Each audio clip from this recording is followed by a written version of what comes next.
बोल जयकारा, बोल मेरे श्री गुरु महाराज की जय। बोल साचे दरबार की जय। नंगली निवासी भगवान की जय। परमहंस दयाल महाराज की जय। घट घट वासी भगवान की जय। बांके बिहारी लाल की जय। अलबेली सरकार की जय। सियावर रामचंद्र की जय। पवन सुत हनुमान की जय। उमापति महादेव की जय। बोल मेरे श्री गुरु महाराज की जय। बोल जगदिया जोता वाली माता तेरी सदा जय। अच्छा, एक बात बताओ, एक तो है जयकारा बोल जगदियां जोतां वाली माता, लेकिन कुछ लोग हैं वो बोलते हैं माई मेरी सच्चियां जोतां वाली। ये झूठियां जोतां किदियां होंदियां? माता को तो कुछ ना पता, ये खुद ही मन कुछ भी बना लो, बेचारी कुछ ना कहती। और आज बोलो चंद्र घंटा माता की जय। आज माता का तीसरा रूप चंद्र घंटा। कंजक तो सुन लो प्रोग्राम। माता जी हम सबके कल्याण के लिए विभिन्न विभिन्न रूप धारे, और इन महापुरुषों को पता होता कि आने वाले समय के अंदर अगर ऐसा ना होता तो आप सब लोग क्या करते, कहाँ जाते। तो हम सब के लिए उन्होंने अलग अलग रूप धारे, और कैसे कैसे करके जो है कहीं नैना देवी बनी, तो कहीं चामुंडा देवी बनी, तो कहीं कांगड़े वाली बनी, कहीं बगलामुखी बनी, और जो उस वक्त के सताए हुए लोग थे उन सब का वध किया। दुर्गा सप्तशती आप लोग पढ़ते ही हो, उसमें देखते होंगे कितने दिन तक युद्ध चला। ये इतने दिन तक उधर मैया अकेली और उधर इतने, किसी को विरोधी पार्टी वालों को एक बार को ये नहीं संकोच आया कि एक नारी अकेली है, अरे कुछ तो शर्म कर ले, नहीं टूट पड़े। महिषासुर, बताओ जी। तो कैसे कैसे शुंभ निशुंभ, तो ऐसे ऐसे ये दैत्य हुए हैं। कईयों ने वरदान ले लिया भोलेनाथ के बेटे से मरे, वो हमारा ताड़कासुर है। किसी ने वरदान ले लिया कि जो है केवल औरत ही मारे हमको, वो महिषासुर है। रक्त बीज, क्या बात है, वो तो सबसे खतरनाक था। जहां पे उसका एक खून का कतरा गिर रहा, वहां एक और रक्त बीज पैदा हो रहा है। जहां गिर रहा वो तो और समस्या खड़ी होगी, माता को समझ में ना आएगा करना क्या। तभी माता ने एक काली को प्रकट किया, अपनी जटा से एक लठ निकाली, लंबे बाल तब काम आए। तो वहां से माता काली का वो हुआ, और काली माता की बोल, काली माता की। और उसको ये संकेत कर दिया गया तो खप्पर पकड़, और जिसका भी मैं जब भी रक्त बीज को मारूं तो खून नीचे मत गिरने दियो, और लेकर तो पीती जाना। पढ़ा ही होगा आप लोगों ने। और माता जी के अंदर कितने रक्त बीज पैदा हो गए। माता ने सोचा तुझे तो देख लूंगी, पहले इधर देख लूं। और उसका ऐसा रूप बन गया कि वो अच्छे बुरे अपने पराये सब भूल गई और सभी को मारने में लग गई। उस वक्त भोलेनाथ आए और पैरों पे, ये तो आपको पता कि माता की जीभ क्यों निकली होती है। उस वक्त जैसे ही भोलेनाथ जी की छाती पर चरण पड़ा उनका, तो कई बार होता है ना, कह रहे ये क्या हो गया, अब आगे पेंट लोग जो थोड़ी लंबी कर देते हैं। उनको ये हुआ था कि ये मेरे से, और जितनी भी वो आसुरी शक्ति थी वो भोलेनाथ ने खींच ली, तब माता सीधे। तो क्या है प्यारे, समय समय पे माता काली जी की बात करें तो हम श्री रामकृष्ण परमहंस जी को नहीं भूल सकते। उनकी एक शिष्य रानी रासमणि आज भी उधर है, उनका मंदिर कलकत्ता में। और वो ऐसे तुम लोगों की तरह नहीं, मूर्ति बनाई, पूजा की, विसर्जन कर दिया। गणेश जी को बुलाया, पूजा की, विसर्जन, ऐसा कुछ नहीं था। ये भगवान जी खंडित हो गया तो ये भगवान जी ऐसे हो गया तो ये ऐसे हो गए। स्वामी रामकृष्ण परमहंस जी की जो पूजा थी बड़ी विकट थी। वो पूजा जो करते थे तो माता जी की पूजा, जब काली माँ को अपनी माँ कहते थे, माँ के साथ तो बच्चा सारे लाड भी करेगा, गुस्सा भी करेगा, गिला शिकवा भी करेगा, सब कर सकता है। और ये सब काम उन्होंने किए। कभी कभी लंगर में भोग बनना और भोग की थाली वहां पे जानी तो कहते थे पहले इधर लाओ, मैं देखूंगा तुम्हारी नमक मिर्च तेज तो नहीं है, अगर तेज हुआ तो माता को नहीं खाने दूंगा, और बनाना। फिर खुद पहले चख लेते थे, एक वो थे। और करते करते कहते हैं एक बार की बात है, पता नहीं हवा का झोंका आया कि क्या हुआ, माता जी का लेफ्ट हैंड खंडित हो गया। अब पूजा तो होती थी रोज, और उस दिन जब पूजा करने लगे तो देखा स्वरूप खंडित है। रानी रासमणी का कोई बेटा नहीं था, एक बेटी ही थी, और वो भी मैरिड थी।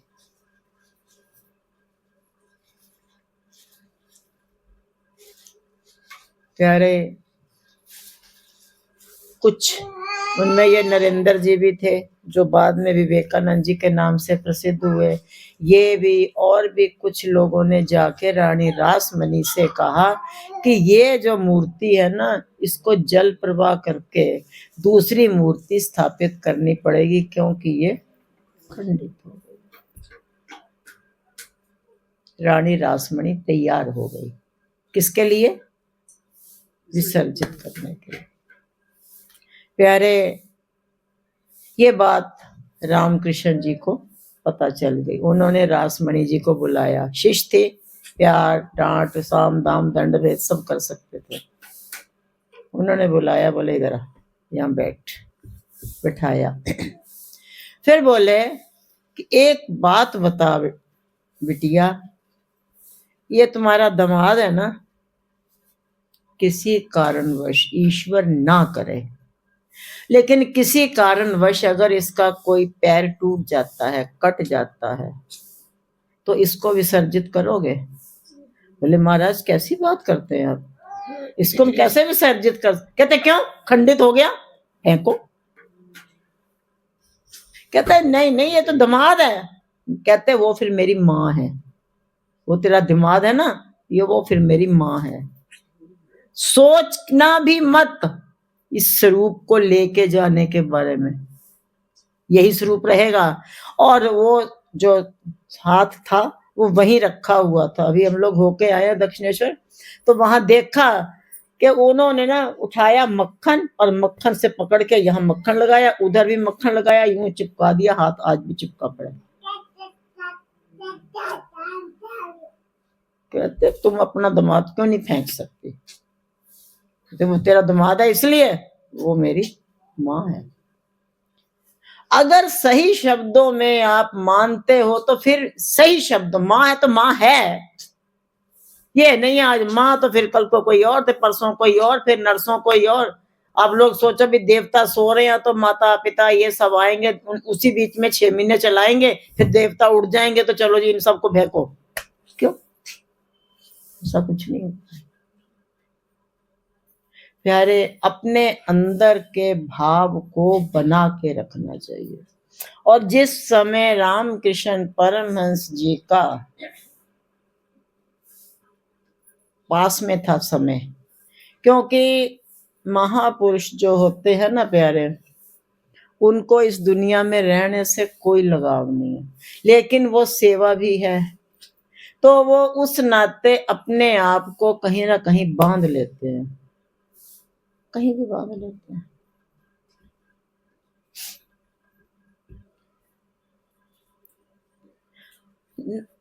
सत्संग चल रहा है, प्रवचन हो रहे हैं, तो वहां से उठ के रसोई में जाते थे, पकौड़े बड़े पसंद थे उनको, और रसोई में जाते थे, प्रवचन देते देते छोड़ के, शारदा बन गए पकौड़े। अभी हम ही ऐसी हरकत करें तो तुम लोग कहोगे भाई जी का दिमाग लगता खराब है, सत्संग तो कर लो, वहां चल पड़ी मुंह खाने। ये क्या बात है?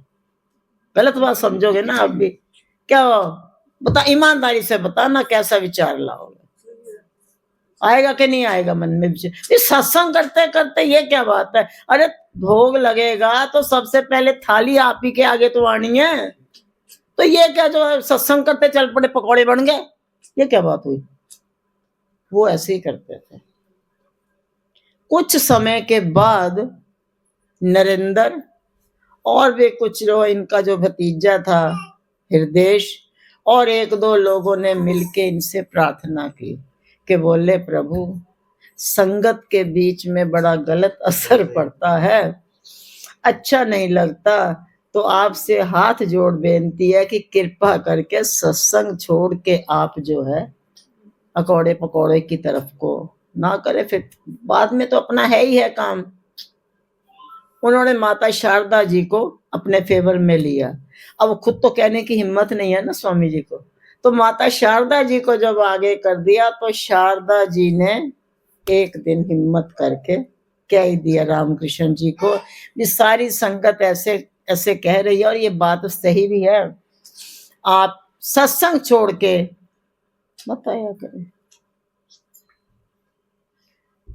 जानते हो उन्होंने क्या जवाब दिया? उन्होंने कहा शारदा जिस दिन मैंने तेरी थाली को देख के मुंह घुमा लिया, जिस दिन भी, समझ लेना वो दिन मेरी जिंदगी का आखिरी दिन होगा। माता जी तब तक इस बात को नहीं समझ पाई कि ये रहस्य क्या है।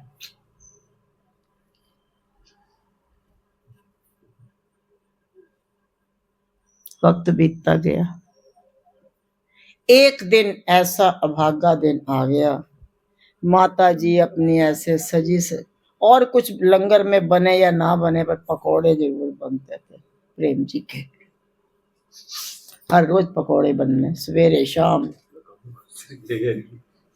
तो जैसे ही लेके थाली माता जी आगे पहुंचे तो दूर ही थे, अभी दूर से देखा तो उन्होंने अपना मुंह घुमा लिया, थाली उनकी वहीं गिर गई। वो बात याद आ गई कि इन्होंने क्या बोला था। जैसे ही थाली गिरी वो सब पकौड़े पकौड़े सब कुछ कहाँ गया, कुछ कहाँ गया, कुछ कहाँ गया, सब कुछ बिखर गया। और प्यारे करते करते जो है उन्होंने आकर के प्रार्थना की, स्वामी ये क्या लीला है? कहते तेरे से तो मैंने कहा ही था, बस हो गया बहुत। हमने तो अपने आप को थोड़ा बांध रखा था कि चलो इसी बहाने कुछ अंजल खत्म किया जाए, लेकिन अब हमारा वक्त आ गया है और उसके बस और 5-7 मिनट के बाद उन्होंने शरीर छोड़ दिया। हाँ, उन्होंने शारदा जी से एक बात कही, बोले शारदे एक बात मैं तेरे से कहता हूं कि अगर तूने मेरी दिल से सेवा की है तब तक तू मेरे जाने के बाद भी सुहागन है, और अगर दिल से नहीं की तो फिर मैं तो तुम्हें विधवा करके जा ही रहा। इतिहास बताता है कि माता शारदा जी भारत की पहली नारी थीं जिन्होंने अपने स्वामी के जाने के बाद चूड़ी नहीं तोड़ी। कहते मैं अभी भी सुहागन हूँ, सिंदूर नहीं लगाया, बाकी बिंदी बिंदी जरूर लगाते थे। कभी कभी मूड आता था तो थाली लेके जहां उनकी समाधि बनी है थाली लेके वहां भी जाती थी। और कई बार वहां के लोगों ने देखा है कि समाधि में से कोई निकल रहा है, कोई निकला, दर्शन नहीं दिए किसी को, कोई निकल रहा है और माता जी के साथ पकौड़े खा रहा है। यार भाव रखो तो फिर ऐसा उच्च कोटि का रखो, ये चलता फिरता भाव कोई भाव होता है? हम लोगों का तो चलतू भाव है। अयोध्या गए थे, वहां राम जी ने को मन्नत मानी थी, वहां राम जी ने कुछ नहीं किया, चलो मथुरा चलते हैं। और मथुरा वाले ने भी 1-2 दिन देखा, नहीं कुछ किया। अरे मथुरा वाला भी नहीं कुछ किया, कहता चलो बॉम्बे सिद्धि विनायक चलते हैं, वो सिद्धि शक्ति के मालिक है। सिद्धि वाले ने भी नहीं कुछ नहीं किया, वैष्णो देवी चलते हैं। अरे ये दल बदलो भाव कैसा होता है? हमारा स्वार्थ का भाव है, जहां काम बन गया वहां तो बढ़िया, जहां ना काम बना तो वो भगवान गए बीते हैं। प्यारे, भाव रखो तो फिर उच्च कोटि का रखो। इससे बड़ी भक्ति मेरी समझ में इस जगत के अंदर कोई नहीं है कि अगर हमारा भाव दृढ़ हो जाए। और एक दिन जो है वो उनको खाना खिला रही थी, वहीं पे खाना खिलाती खिलाती वो भी शरीर छोड़ गई। पास में ही उनकी भी समाधि बनी हुई है। अगर तुम लोग दक्षिणेश्वर जाओ तो देख के आना, दक्षिण में है। मंदिर के अंदर नहीं है, मंदिर के पास है थोड़ा सा। तो वो मंदिर तो इतना बड़ा है, जैसे नंगली साहब में चारों तरफ से दरवाजे हैं, वहां 8 हर दीवार पे 4 2 हैं, 2 के 3 है, 3 इधर 3 पीछे, 3 इधर 3 इधर। किसी से भी वहां पे हमें पता, हम लोग गए तो अरे भागो भागो भागो। अब लाइन इतनी लंबी, हमारी वापसी का टाइम भी हो रहा था और वो पता चला कि जो है अब किसी से झूठ बोला जा रहा है। अरे हमारे ना भैया आगे खड़े, हमने वहां जाना। आगे पहुंचे तो हमारी ना पिताजी वहां खड़े हैं, तो हमने ऐसे झूठ बोल बोल के आगे गए और इस तरीके से कहां कहां पहुंचते पहुंचते पहुंचते पहुंचते दर्शन किए। साइड से ही कर पाए, सामने वाले में तो रश ज्यादा था। साइड से दर्शन किए और दर्शन करके फिर चले आए। और रश इतना लंबा चौड़ा क्या, माँ लोग कहते हैं काली ऐसे काली ऐसे, सबसे ज्यादा ममता की मूर्त काली माँ है, सबसे ज्यादा। तुम लोग जो है वैष्णो देवी की पूजा करते हो, करो, मैं मना नहीं करती, लेकिन सब माताओं में से, क्योंकि उस समय उस बेचारी को रूप ऐसा दे दिया गया और उसके बाद अंदर वो रक्त बीज के ब्लड ने अपना काम किया। उसके बाद जैसे जो है भोलेनाथ ने उनकी सारी शक्ति को की, तब उन्हें लगता ये क्या हो गया, इतनी सी जीव निकली थी और लोग ऐसे बना देते हैं कि क्या बताएं, नेचुरलता बिल्कुल खत्म। तो कहने का मतलब है प्यारे, हम ज्यादा नहीं कहेंगे, तुम लोगों ने घर पे जाना और जा करके वहां पूजा वूजा भी करनी है, व्रत भी खोलना होगा। तो प्यारे, हम केवल इतनी बात ही कहेंगे कि अगर हम अपने भाव को दृढ़ करके रखते हैं तो प्यारे कोई ऐसी, हमारा बताया ना कि दांत का ऑपरेशन हुआ है, उसको हड्डी नहीं मिल रही है और वो परेशान हो रहे हैं डॉक्टर लोग सारे के सारे। तभी ये भाई साहब आए और बांसुरी लेकर के कहते हैं यहाँ यहाँ यहाँ यहाँ यहाँ यहाँ देखो। वहीं पे एक्सरे किया गया तो हड्डी निकल आई, ऑपरेशन हो गया, 8 इम्प्लांट पड़े, 15 टांके लगे हुए। विश्वास करो तो फिर ऐसा करो ना, भाई है तो है। क्या कभी मुसीबत पड़े तो पति बदलते हो? जो है तो है ना। माँ बदलते हो, पिता बदलते हो? नहीं तो फिर ये भगवान जी क्यों बदले जाते हो? तू तो बहुत कुछ बदलती है। तो फिर ऐसे समय समय पे तुम अपने भगवान को क्यों बदलते हो? जबकि गुरु महाराज जी हैं, वही हमारे दिल में है। लेकिन ठीक है, ये भैया है तो है, और छूटते ही बोला जी राखी की तो कीमत अभी दी ही नहीं, ये तो अभी इंटरेस्टेड। अरे मेरी टुच्ची सी राखी 2 कौड़ी के, क्या बोलता भाई। डॉक्टर ने कभी किसी के पैर छुए? वो पैर छू के गया था, उसने दर्शन किए, कहता एक बच्चा आया है और मैं परेशान, इतनी इतनी की फोटो खींच रहा है, फिर क्या उसमें देख रहा है, फिर फोटो खींच रहा है, फिर स्क्रीन पे देख, कहते बोन ही नहीं नजर आ रही कहीं। 5 तारीख को हुआ और वो करते करते करते करते करते करते जो नहीं परेशान हो गया और बार बार इंजेक्शन ठोक रहा, क्योंकि सुनपना खत्म हो रहा। हम अलग परेशान, 3 घंटे का मुंह खोल रखा। और फिर उसने भी सोचा भी अब भैया बेचारा फंसा बड़ी मुसीबत में, तो भैया वो भाई साहब हमारे आए तो एक बांसुरी से, कहता है एक बच्चा आया है, और बांसुरी पकड़ी, मेरे वो स्क्रीन पे माला यहाँ यहाँ यहाँ यहाँ यहाँ 8 जगह मारा निशान उसने, उसी 8 जगह पे जो है छेद किया गया, वहीं पे ड्रिल चलाई गई, इम्प्लांट लग गए और 15 टांके लगे। विश्वास करो तो फिर पक्का करो, विश्वास है तो है, वो भाई है तो है। जब हम भाई नहीं बदल सकते, माँ नहीं बदल सकते, पति नहीं बदल सकते, तो भगवान क्यों?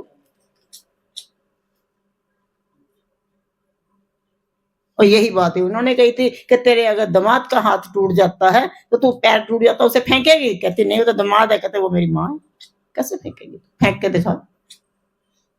मन में धीरे से बोले तुझे भी फेंकूंगा।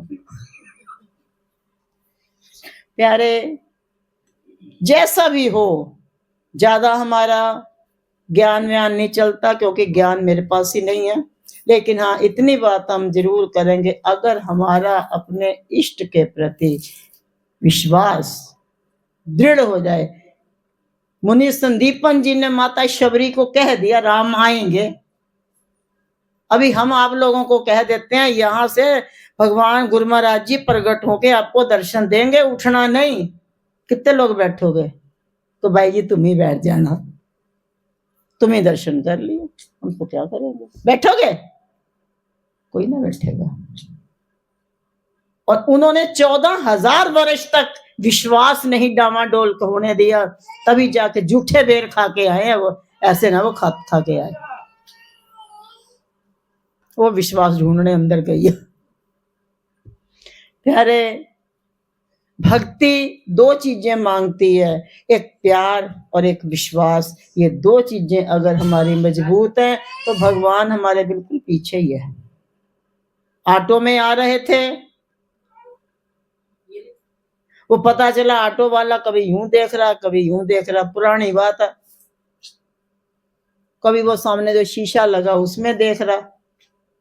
उर्मिल के पास से आ रहे थे शादरा से, हमने भी नहीं पूछा कुछ।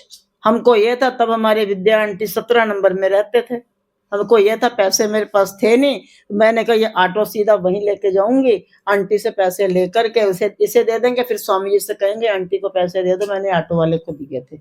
ये था मन में विचार। वहां चले गए और तभी देखा बरसात में कड़कड़ाता हुआ सूखा नोट 100 का ठा गिरा कर टेम्पो में, ऑटो में। और बरसात में आ रहा है पर ये गीला क्यों नहीं हुआ? मैंने भी उठा लिया, मैंने कहा देखते हैं क्या होता है।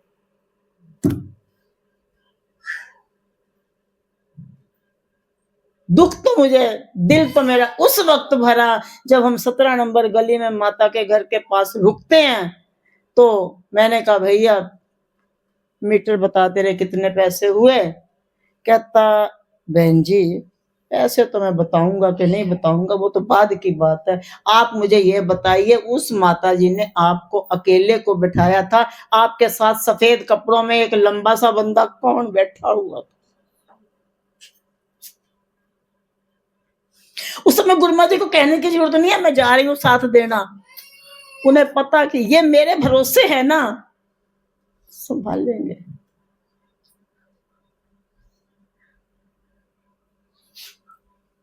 कितनी बॉम्बे में फ्लड आया तो मैं अकेली थी वहां, कैसे उस कुदरत ने बताया। यहाँ स्वामी जी की हालत खराब हुई पड़ी थी कि फोन भी बंद हो गए, नंबर नहीं मिल रहा, ये नहीं हो रहा वो नहीं हो रहा। वो राजू मासी वाला फिर रेलवे में कहते राजू तू ये कुछ कर, क्या? तो स्वामी जी क्या करूं, नंबर ही नहीं है।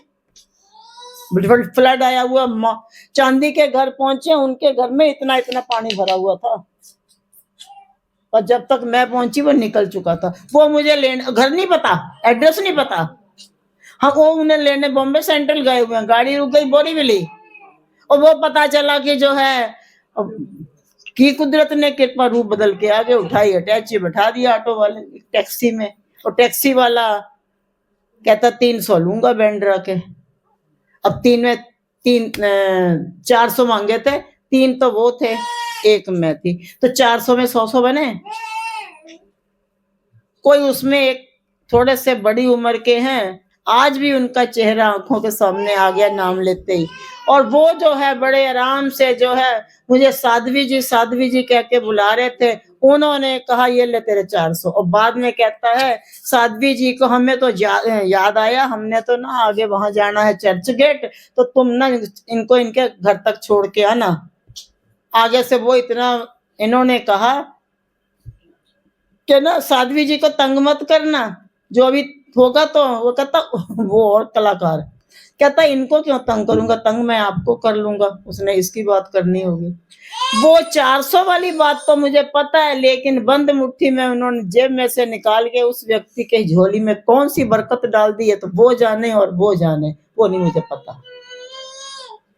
और वो मेरे को ठिये पे छोड़, जो लेने गए थे वो रात को पहुंचे और हम बड़े आराम से पहुंचे जैसे कुछ हुआ ही नहीं। एक बार अपने विश्वास को दृढ़ तो करके देखो, ये चलतू